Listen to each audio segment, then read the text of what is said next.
Right. All right. Welcome everybody to Follow Up Boss Office Hours. My name is Lee Adkins. I'm joined by Ashley Lowe. How are you? Hello. Good, thanks. Thanks for having me on again. Love doing Absolutely. And it. welcome back. You were out for a little bit and Yes, doing some. we have a new addition to the family. Got back about a month ago. So yeah, I'm fully back into the swing of things. It feels Awesome. great. Yeah, awesome. And he got to go to FubCon too. So Yeah, starting I starting did. I early. know. That's what I've been saying to some of my teams is maybe you saw me. I was the girl with the carriage and the Right. baby. Exactly. There were a lot of babies there. Actually, it was awesome. So yeah, so glad you're back. Super happy to dive into an office hours with you. And why don't you give just a little bit of your background and what you do at Follow Boss before we dive in? Yeah, absolutely. So I am on our success team. I am one of our success managers. In March, it'll be 8 years with Follow Up Boss. I can't believe I'm saying that. Awesome. So started off on the sales team for a couple of years and then moved over to our success team. And we have, as you know, Lee, like just an incredible team that we keep growing and just an amazing culture in general. So that's what I do. So what we do is I work specifically with our platform accounts. Which are typically our larger teams, but with my history, I've worked with a variety of solo agents and smaller teams as well. So helping them get onboarded, basically set up for success, making sure that everything is set up correctly in their accounts, admin trainings, team trainings, everything in between. So Right. Absolutely. And I like to also kind of give the dichotomy of that. Like you guys are a little more strategy in the sense that obviously support is great. Always reach out to support for any quick, this or this isn't working. But you guys are a little more strategy around helping people, adopt the platform, learn new features. What are we doing? Do we need a plan for this? Which obviously also makes you perfect for the lead flow conversation. yeah, no, exactly. It's I've worked with like thousands of people in teams. So I know what works well and I know what doesn't work well. So when we go into these, new team onboardings, it's with setting things up, depending on what your business goals are and your needs and what you want out of Follow Boss, like we're going to be able to kind of tweak it to fit best. Yeah. Right. Absolutely. And one of the features, I think a lot of us Follow Boss users take this for granted. One of the best features about Follow Boss is it's incredibly good at pulling in leads from your email, a website, through Pixel, through email parsing. Like there's 1,000 ways to do it that are pretty easy. But then you still have to kind of program it, for lack of a better term, of what you want to do, who gets the leads, there's an action plan, is there a lender? There's a lot of stuff. Yeah. So can you tell us kind of at a high level? I know most people probably know, but at a high level, what is the Follow Boss lead flow and why do we Yeah. care about it? For sure. For sure. Well, we internally like to kind of like call it like your command center. Like it's going to be the central hub that you're going to use to make sure that like new leads are being assigned to the correct agent or lender, and the specific action plans are automatically running to initiate that initial communication. So we'll go through this in more detail, of course, but that could be like an initial text message, an email that goes out right away, a task reminder for the assigned agent. So automating everything to increase speed to lead and ultimately help you guys close more deals. So Yep. yeah, but well, yeah, like you said, we're going to go through all of this because there's so many cool things that we can do with lead flow. Yeah, absolutely. And I think, one other important thing I want to mention right off the bat, we have this in the session description, but if you're a solo agent, this is still very relevant because in fact, in some sense, it might be a little more important if you want to parse out rentals separately, or if you don't do rentals, or if you want a certain price point to be a stronger notification or get a different message. You can do all those things as a solo. Yes. And then the other thing that we mentioned, I think I have this later in our notes, but now that my brain's on it, like, Yeah. if you are a solo now, but you want to eventually grow or even just add one team member, setting this up now while you've maybe got more time to do it, to be able to grow into it is great. You don't want to, I tell people all the time, like, you don't want to mess with lead flow. We want to Yeah. set it up, largely leave it, but there's a few ways we can set it up to where we can still edit things very tastefully and easily without breaking our lead flow. Absolutely. So do you Yes. want to go ahead and share your screen, and let's take a look at the lead flow and where to find it first? For sure. Okay. And yes, and if we have any folks on today's meeting that are not admin, not account owner. This is actually an area of your admin account that we don't see as an agent user. So with that being said, like, it's still great for you guys to attend this and understand the different options that we have. And then afterwards, you can just chat with your admin or your team leader, and they can, you know, kind of modify to help you along the way if you need to, you know, yeah, just make modifications. So Right. Absolutely. right. Am I sharing the right screen? Yes, you are. I had blur mode off, so I just turned it on. We have to have it on. Yes. We have to have it on for the recording, so I just turned it on. Okay, cool. Fantastic. So yes, you can find lead flow in the admin section of your account. And this is also worth mentioning, is that you'll do this on the desktop version of Follow Up Boss. We don't control lead flow on the mobile app.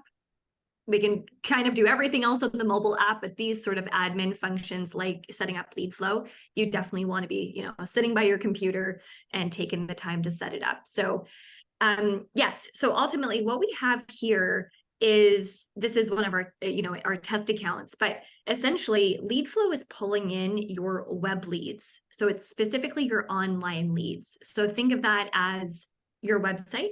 If you're running Facebook ads, if you're getting leads from Zillow, realtor.com, you name it, any online lead is going to show, well, maybe not all, but we can go through that in more detail too, because we can do like email parsing. Lee said we could throw the pixel onto your website. You can, you know, use our API key for different systems as well. So, but usually we do a pretty great job of being able to pull in all of your leads, and they're going to be separated on this lead flow screen for you, which gives you a nice opportunity to not set everything up the same way. So you might want to handle distribution differently for your website leads versus, you know, like a contact form on your website, let's say. So yeah, so we'll go through this, but this is where we're going to handle, this is where we find lead flow. It's where we're going to set up our distribution for agent assignment, lender assignment, and also which action plan we want to run. Anything else that you want to add? I just want to mention too that typically, because people ask this a lot, loosely speaking, you can't generally edit the name of the lead flow, unfortunately. If you're using a Zapier or an API connection, there's a little more ability to do that. But the names, I don't want to say they don't matter, because they do, because they're your sources for reporting. But the names aren't always, well, one, they're not editable, and two, sometimes they're not always exactly what you want them to be.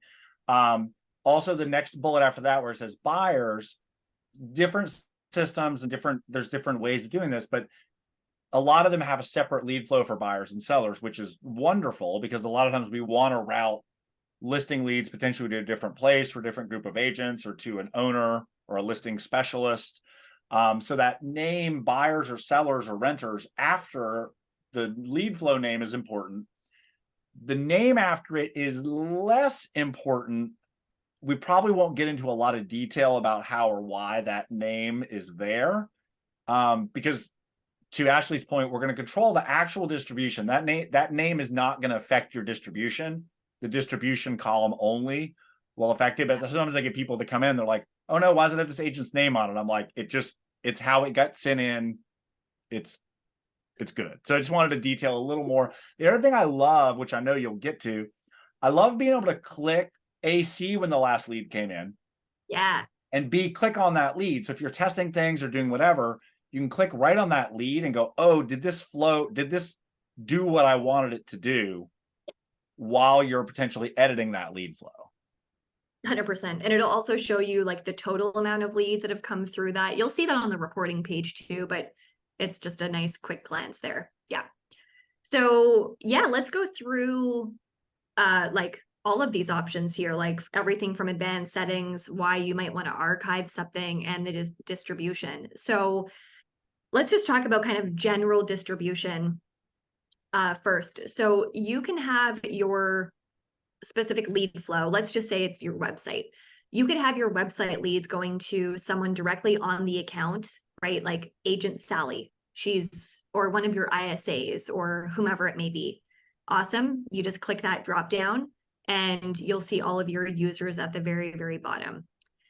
In addition to that, you have an option to send leads into a pond, right? So a pond is, I'm sure we've done office hours on ponds, Yes. but we don't yet have an assigned agent. It's kind of like holding pot of like different opportunities for the agents to go fishing and be able to like pull people out of the pond. And then ones that are very common are groups. So a group, we have 2 group options in Follow Up Boss, which are either a round robin group or a first to claim group. So that is actually, you set that up on a different screen. So that is going to be right beside lead flow. You've got groups. So as you can see here, Lee's got a few great examples. You got a mixture of first to claim and round robin. Now, what's the difference? You may be asking yourselves, it's very different. So round robin is going to be a group of agents that it's just even distribution. Whoever is next in line to receive a lead gets that lead. It doesn't matter if they're available to take that lead. It's just system knows that they're next and it goes to them.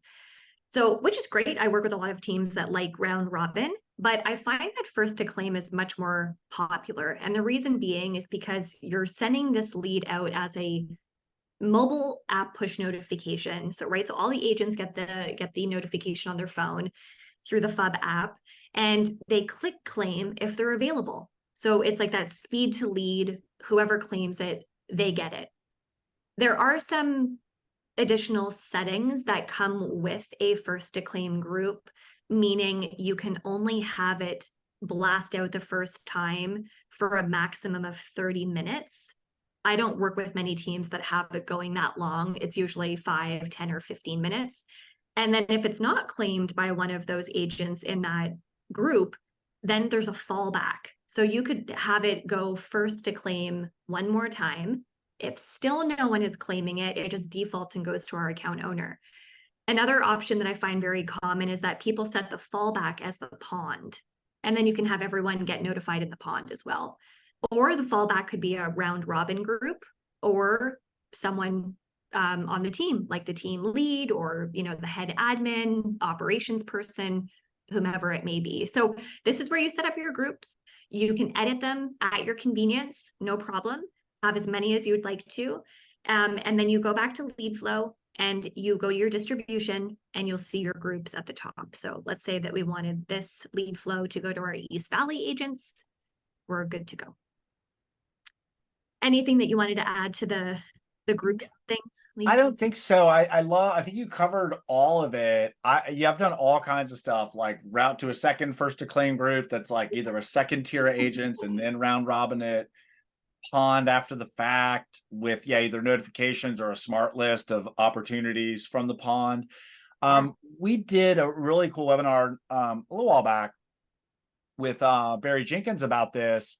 And it was funny, he and I had a lot of experience both switching between them and having unexpected successes, sometimes by going back to round robin and making it fair, giving some opportunities to people who we didn't assume were maybe the best, or changing to first to claim after being round robin for a little while and people get more competitive.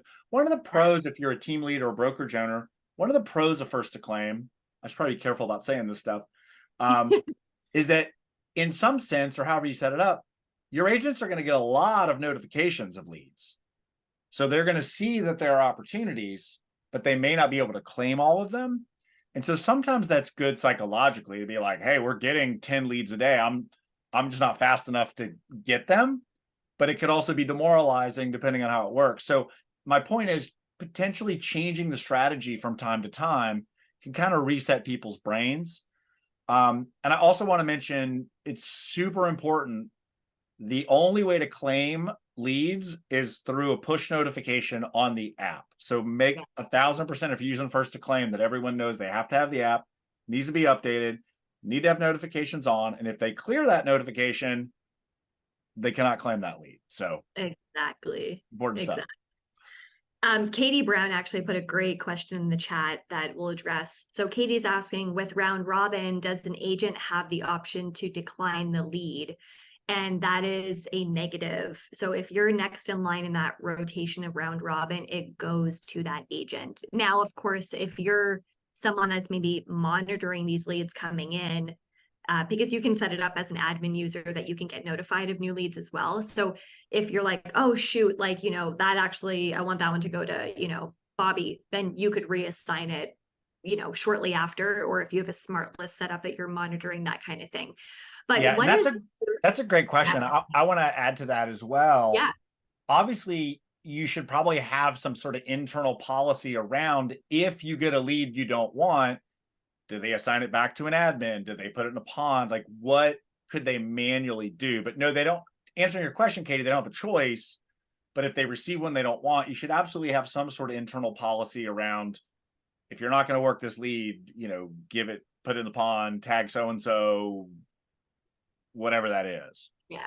Yeah, for sure. And actually, this is something that just comes to mind here, Lee, for me, is like pausing leads too. Yeah, because I was going to say, let's show that real quick, because you sure. can globally pause leads for people, which can also get complicated if you have things like Zillow Flex connected, where that controls the routing.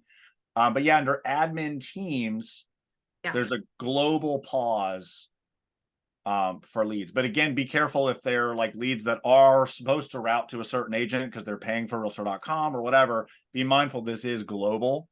The other solution, which we kind of covered, but I'll mention it a little more in depth. This is the beauty of setting up the group, because if Bobby's out of town, but his realtor.com leads still need to go to him, but he shouldn't be getting any other new leads, you just go into the group and take him out of the group and then put a note in your calendar, hey, he's back Monday, put him back in the group. So there's a lot of levels of of control here that you have in different ways to add or remove people from the system. Yeah, absolutely. Okay, I know that I just looked at the clock. I was like, oh my god, we're zipping on through this and we still have so much more to cover. Okay, great. So so that's our distribution from an agent perspective. Is just to go over that one more time, it could be someone specific on the team, one of your agents. You could have it going to a round robin group, a first to claim group, or even a pond.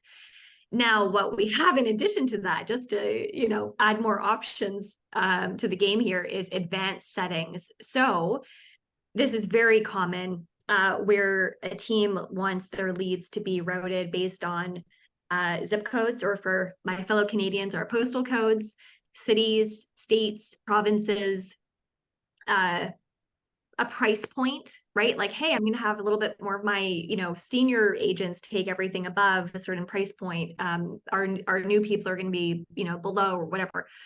You could even do it by MLS number. Yep. So that's all going to live in advanced settings.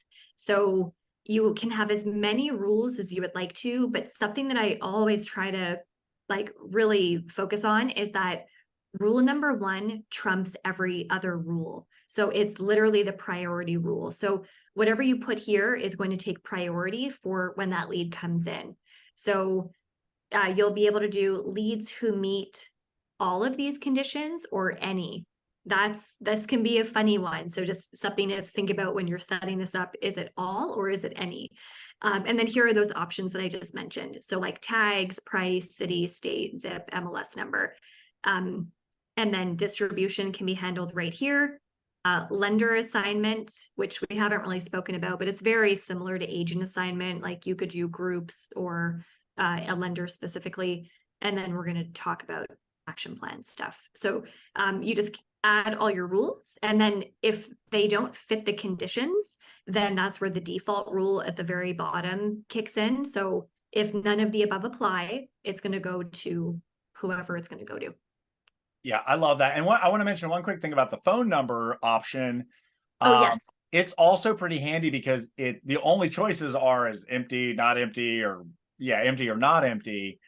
But again, you can trigger, we're going to get into this, you can trigger a different action plan potentially for people that don't have phone numbers. Like for one, sending a text isn't going to do anything, but you could send an appropriate email, which there's one already built in Follow Up Boss. It's like, hey, the number we got from you didn't work. Is there a better number for you, type of deal?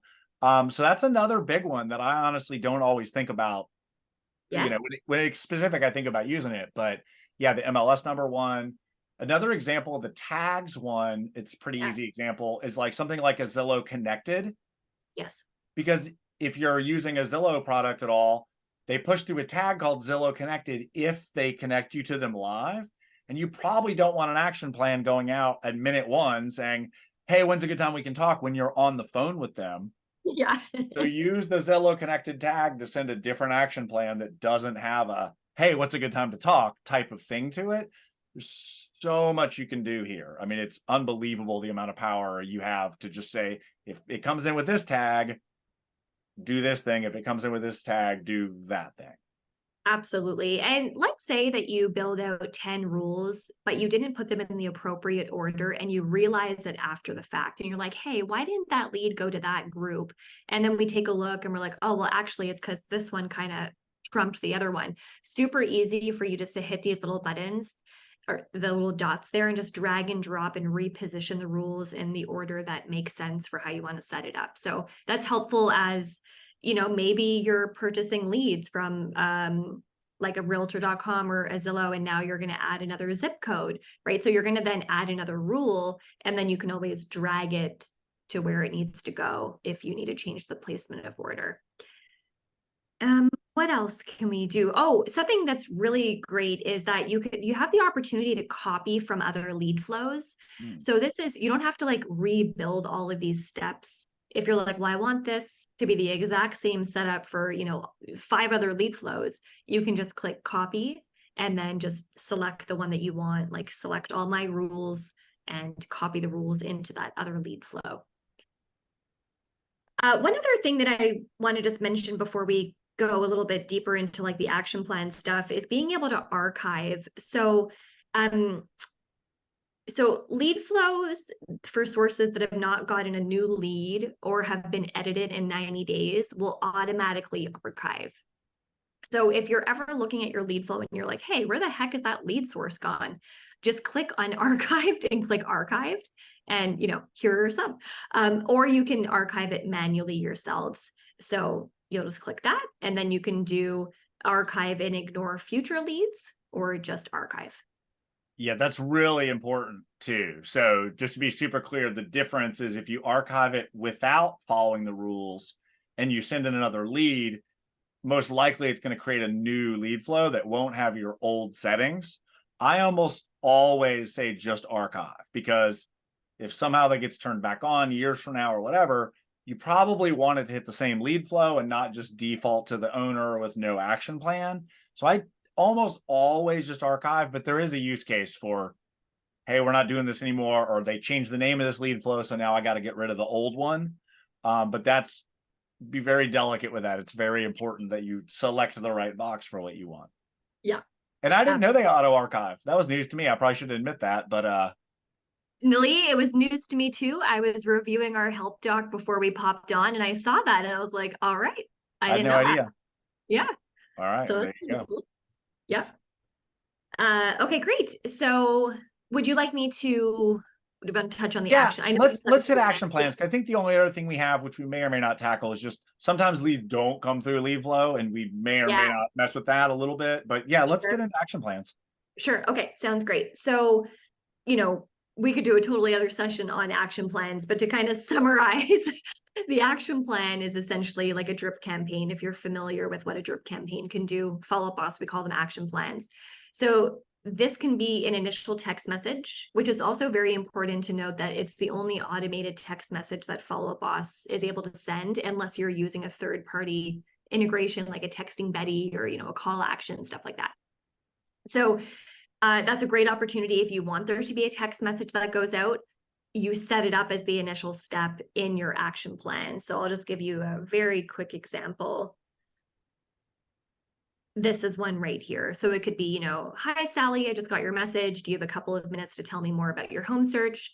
And signed off with the assigned agent's name, which this can all be modified, of course, by your admin account owner.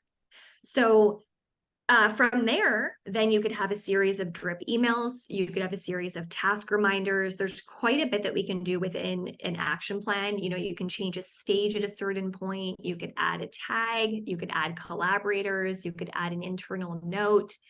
But what we see most common, because these are brand new leads, is the initial text message and a few different emails. And then, of course, you'll have your other action plans that are a little bit more specific to people that you're putting into a nurture stage or like they've just closed. So those are different types of action plans. These are for your new leads that have come in for the very first time and their profile is just being created.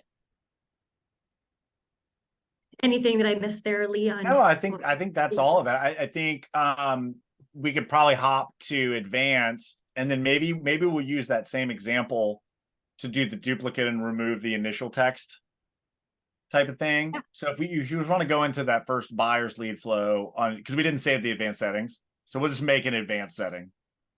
Make the advanced setting. Yeah. Yeah. So we'll just say, Yeah, well, maybe we'll sure. stick with the Zillow connected example. So like, Yeah. if it has a Zillow connect, which I think, yeah, we may not even have in here. That's okay. The It's cool not a thing real. about lead flow is that like, so this is actually really good too, because you can set all this up before your leads even come in, which is really great. So, you know, if you are a Zillow user, we have a help doc explaining exactly what those tags are going to be. If you're doing like Facebook ads, you can set up these tags with the name of your ad, right? So like, hey, I know I'm getting stuff coming in from 123 Main Street. This Right. is the action plan that I want to go out to those leads. So you could always set this stuff up in advance. And the open house is a great example because that tag can push in Yeah. and it can push back. Hey, nice to meet you at our open house today. Or hey, here's a link to the property you saw. So again, so much you can do with this. To me, the Zillow Connected one's easy because it's like you want to take out that first text message. So Exactly. Yeah, so, no action plan at all, or right. yeah, or you have a specific plan that does not have the text. Yeah. Right. Exactly. So again, tons you can do there. I did want to show people really quick. You can save that if you want, just so we have an advanced Yeah. lead flow. We don't, nothing's going to happen to it. But Yeah. let's hop into action plans though, and show people how to pretty easily like duplicate the same plan, but just take the text off and then name it well, so you know which one to. We can duplicate the realtor one. Yeah, absolutely. Okay. So, yep. So you just go down here and then you'll see duplicate as one of your little symbols on the far right-hand side. What it's going to do is just add a number 2 at the end, but you can definitely just change the entire name of the plan if need be. And then let's say we want to get rid of this text. So we just click that little trash bin. And now it's just the emails. You can change the cadence of when these emails go out if you'd like. And then you just get it saved. And then you could go back to lead flow, go back into our, you know, what we're calling our Zillow lead flow. And then you can say, well, our default rule then is going to be the number 2, where it's just emails. So yeah, you can totally change like the action plans within all these different rules. Yeah, it's pretty great. I think not enough people really kind of lean into this, and it's so important to send a relevant message. You know, some people want the source name as a merge code, but some sources push through as like Ylopo. It's like, okay, if you send a consumer, it's like, thanks for inquiring from Ylopo. They're gonna be like, what are you talking about? I was just on your website. So lots of things like that just to think through and to be able to send a smarter message or more relevant message to get somebody in the phone. And we won't get deep into this, but like on the action plans, you know, they have the merge code. So you can say, you know, hey, do you want to go see the merge code this house tomorrow at 2 or 4 or whatever those things are? Yep. Just so much you could potentially do here. Hey, have you been looking in this zip code long? Whatever those things are. But again, sending that relevant message. People, I think, in some sense, know some of this stuff is automated. So the more it's truly relevant, instead of just like, hey, we got your inquiry, we'll be in touch, the more it just feels it's a little better consumer experience, and they might actually want to talk to you when you call them. 100%. Yep. Yeah, exactly. These merge fields are awesome for that. I mean, at this point, you're not going to have like custom fields or anything, but you're going to have, you're going to have the inquiry information, which is, sorry, where did it go? Yeah, the inquiry. That's, yeah. So, you know, hey, saw that you reached out regarding 123 Main Street. You like any other properties that you saw? You want to hop on a call? Like, just make it so, like, just very nonchalant, you know, like just make it sound very personal. And you'll have, oh, and something else that's worth mentioning too, Lee, is like this delay. Yeah. So if you want, and like, you know, I find that if it goes out right away, like the lead is like, okay, that's automated, you know, like it's immediate. So you could certainly delay that for a few moments. And then it like goes out to them maybe, you know, 2 or 3 minutes after they come in. Absolutely. One more pro tip. Sorry, I just can't help but be all over the road whenever Yeah. you see it and do stuff. Another pro tip is if you actually use the text template in that Yeah. initial text message, you're going to get more reporting on it because there's reporting on text templates. So Yes. another good way to kind of check and see like, okay, is this working? Are people engaging with it? Or is it like spam danger? So you have all these context clues to kind of tweak Yep. these to make them work for you. Yep, for sure. And just a sidebar, all of that lives right here in your text templates. So you'll see your scores and your replies, and if you're starting to see a high opt out, if it's getting flagged for spam, then our compliance team is going to reach out to you guys with some suggestions on how to alter the language. So our team assists with that as well if it's not getting a positive score. Yeah. Yeah. Yeah, they'll let you know. You don't want to Yeah. get that email. Yeah. We get lots of those emails forwarded to us. Like, what is this? We're like, oh, we gotta fix some stuff. But Go to ChatGPT and just let it. Yeah. right, let it go, let it rip. Well, and I wanted to cover a couple of quick things. I think specifically for solo agents, which we really did already kind of cover, but the idea of and let's do show. I want to show one by price point, Oh, an sure. advanced rule by price point for a few reasons. Number one, not all leads come in with a price. Also, seller leads very frequently from different services come in with no price. And so when I do these for rentals, I typically would say, is greater than 1 or greater than 0 or whatever. You can look at the data in your account and figure out what you want, but you might want to say greater than 1 because you don't want to send your rental email to a seller if it comes in with a $0, what's the value of my home? And so you may want to do price greater than 1, less than 3,500. Some sources aggregate the year rent, so it might be 50,000. But find what number it is that you want to parse your rentals out separately. And then also, and again, it should be a different lead flow for sellers, but just be mindful that sellers don't often come in with a price. And I just would hate to see somebody send out a, hey, we don't do rentals email till like a we're ready to list with you type of lead. Yeah. And again, as we said before, you can route those to different agents. Like, hey, we have a group that does rentals, or we don't do rentals, but we have an auto response on the rentals that says, hey, we don't do rentals, but we can get you the info for the listing agent or whatever that is. Yeah. But a lot you can do here by price. Yeah. And again, even just if it's a different action plan for a higher price point versus hey, we're looking for fixer uppers or we're investors type of deal. Absolutely. No, thank you. I sometimes forget about that one, like, greater than 1, so it doesn't catch the ones that are not coming in. Yeah. That's a I'm great sure I learned it the hard way. I'm sure I did it. It's like, oh, back when I was doing this myself. Yeah. So, and then the other thing to mention, which we kind of did, but if you're doing something where you have a lender co-marketing, like a YLOPO or something like that, a lender's paying for part of your spend, you can put that lender only on leads from that particular source, if that's part of your arrangement with them. So another kind of handy, like, oh, we're going to send all our leads from this source to this lender. It could be multiple lenders. It can, like we said before, it could be round robin. But it could be different for different sources. A lot of interesting stuff you could do there. And in fact, we didn't get into this, but in the action plan, you can actually, I believe, should be able to send an email from the lender as part of an action plan. Yes. So if you're trying to make a lender intro, that's also a thing. Yep. Exactly.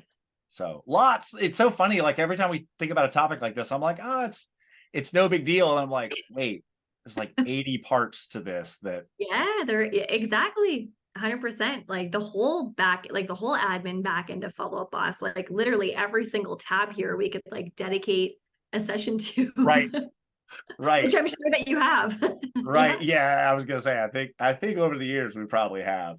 Yeah.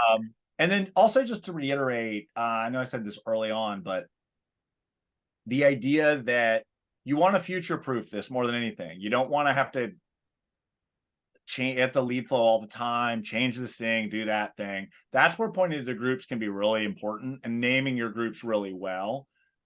Because again, you're like, okay, well, so-and-so's out of town this week. I need to take them off of this one, or hey, they graduated to the tier 1 lead, so I need to move them. But instead of editing the lead flow every time, literally just change the group and it's good to go. Yeah, exactly. All Awesome. right. I don't, if we have any questions, throw us some questions, but I don't see anything else on our notes, and I can't think of anything else at a high level. Yeah, let me see if I jotted anything else down that we didn't cover here. Oh, I mean, it's worth mentioning on the topic of distribution is nothing really pertaining to lead flow, but like it actually comes into our groups is like, well, hey, maybe I want to manually distribute a lead to a round robin or first to claim. You can totally do that as well. So that's where you actually go to the contact profile and you go to the agent section on the left-hand side, and then you'll see your group. So you can always push a lead, first to claim, or round robin manually. I'm embarrassed I didn't think of that. That's 100%. That's actually so important. And that could also be your reassignment policy. Yeah. So if an agent gets a lead they don't want, they can route it by reassigning it to a group. They can kind of put it back, and it doesn't technically go back to the lead flow, but they kind of put it back into that assignment bucket. Exactly. Yeah, I'm so glad you mentioned that. And that's another great thing for something like an ISA or something like that, where they don't have to make a decision. They don't have to go, do I need to give this lead to Bob or to Sally? It's like, I don't know, just reassign it to the group and whoever's next or whoever claims it or whoever. So it's kind of an easy button for like, I don't know what to do with this. Let me just get it back in the system. 100%. 100%. And I know that like a very common question that I get from my teams, and I'm sure you do too from your customers, Lee, is, well, we have agents that work certain days of the week, and like, so we don't get that in depth at this point with our routing rules, but that is something that we are considering. And there's lots of really good chats that we're having internally with our product team on how we can, just add more options to lead flow for you guys. So yeah, that's great. I'm glad you mentioned that for sure. And then let's do one more quick thing. I think it bears going to reporting and agent activity, because this is going to show pretty much usually by default the new leads that person got in that activity. So yeah, by the default screen here, you got the new leads within that time period assigned to each agent. You got initially assigned leads, which was, again, your lead flow or however it was assigned to them directly initially. And then you've also got currently. So if those have changed, if somebody gave a lead up or whatever that was, you've got pretty good literal built-in intel here just to go, oh, look, so-and-so has more leads than they should, or someone keeps reassigning them to this one dude or whatever. But pretty good intel right here on that. And Ashley, if you want to hop into what you were showing before, the drop down, there's some pre-built options as well. Yeah, the second option, this drop down, is my personal favorite. I think, like when I'm coaching teams on like reporting and holding agents accountable, is like, well, how many leads have we not acted on? So if you see, and you can totally do this by time period too. So if you're just looking at like, this month, and you see Bridget, well, Bridget's not narrating this, but Bridget's got 25 leads this month, and 23 of them have not been acted on, right? So it's just such an easy way to see, or maybe it's at 0, so that you're like, great, she's reached out to all of them, fantastic. So it's just a really fast and easy way to click on these numbers that will be here, and it'll open up the list of people, and then you can like mention them in a note, or if you're sitting with them on a one-on-one, whatever your processes are. Love it. And this has been my recent theme, which is pretty nerd stuff. But one of the cool things is as you adjust what you're looking at here, the URL adjusts. And so you can actually copy, once you get some settings you want, you can actually copy this URL. And we have people we work with, we put it in an email template that they send out every week. And it's like, hey, check to make sure you don't have any unacted on leads. I love that. So it's a pretty handy, it's pretty cool. Or if you have like an intranet site, you could put a link up, like check your leads. But it's pretty handy that this, as you tweak it, the URL adjusts and it'll always bring you kind of back to this screen. So again, not totally tied to our lead routing, but leads not acted on, or I'd say that's relevant to lead distribution. Yeah, exactly. Exactly. And then you have some other options with like speed to action, contact rate, and like there's a few other great ones here. Yeah. Awesome. Cool. Well, this is great. I mean, I just realized I don't think we've ever really covered this. I mean, I think a lot of people may know it, but Yeah. sometimes people kind of set up stuff and forget it and don't Yeah. realize, or new feature like groups was added. It's been there a couple of years, but it wasn't there initially. So Yeah, like pawns. Yeah, like we never pawns is newish. Yeah, exactly. It's awesome. So much to do here. And this is really like you can always update this, of course, like at whatever point you are using Follow Boss, but this is typically something that we'd want to set up right off the bat when you're getting started with us. So just if we have anyone on today's meeting that's starting brand new, this is definitely one of those core sections of admin that we should, you can brainstorm with our team, Lee's team, your team internally, and decide what kind of lead flow is going to make the most sense for you guys. absolutely. And I'll take us out with one last thing and then I'll give you the last word. But I think we kind of didn't mention this. I mentioned it. We didn't really cover it. And I don't want to get into detail on it, but sometimes if it's an existing lead in your system and it gets updated, like they do something on your website, that does not come through lead flow again. And so I just wanted to stress that if that's something that happens in your system, in your world, you're probably going to want to run an automation to fire that action plan, because automations don't run on new leads that come through lead flow. Yeah. But they do run on existing leads that don't come through lead flow. It's possible your strategy could require both. Yeah. Because if a new lead comes in and wants to get a certain action plan, great. But if an existing lead does the same activity and you want to send it, it's not going to come through lead flow. It's going to set an automation that says if the tag equals whatever, maybe some conditions, so you don't do anything crazy, and then send that action plan on an existing lead. So I just wanted to be really clear that lead flow is only brand new people coming in, but automations can kind of be your friend for an existing lead updating. Yeah, exactly. And actually, one thing we keep thinking of things that we want to add here, but there's that lead flow delay feature that we have too. So this is something that you can reach out to your success manager or the support team, and they can turn it on for you because it's behind like a feature flag. But basically, this feature allows you to configure specific lead flow sources to delay lead distribution for up to 5 minutes. So that allows time for additional events for the same lead to hit FUB, which may be crucial for routing the lead correctly. So I ran into that with a team the other week. It was getting picked up initially from it was hitting like their KV core system first, right? And then updating through Facebook, but they wanted it to come through initially from Facebook. So it's kind of rare, but it does happen. So we do have that option for lead flow delay. I'm glad you mentioned that, because similar to that, some tags can get pushed in after the fact sometimes as well. So if you're trying to drive through lead flow by tag, delaying it to allow that tag to potentially be added so it flows properly could be a thing. And I'm going to have you turn that on my account, Ashley. Not this account, but I'll message you about that. I need that.